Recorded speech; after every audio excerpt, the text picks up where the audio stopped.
Fed, washed, and fortified with Spanish brandy, Gray left Tom to see to the unpacking and made his way on foot back through the city to the harbour, where the fortress of La Punta, smaller than El Moro — what was a Moro, he wondered, but still impressive — guarded the western shore.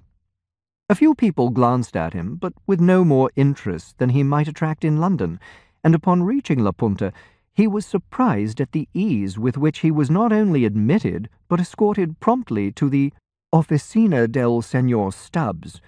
Granted, the Spaniards had their own notions of military readiness, but this seemed quite lax for an island at war. The soldier accompanying him rapped on a door and said something in Spanish, and with a brief nod left him.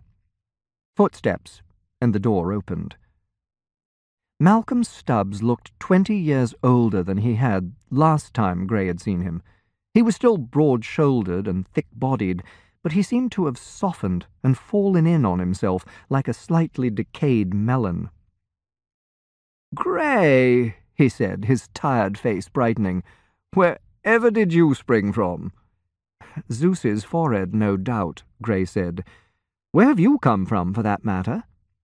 The skirts of Stubbs's coat were thick with red dust, and he smelled strongly of horse. "Oh, here and there."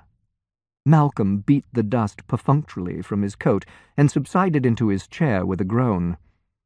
"Oh, God, stick your head out and call for a servant, will you? I need a drink and some food before I perish."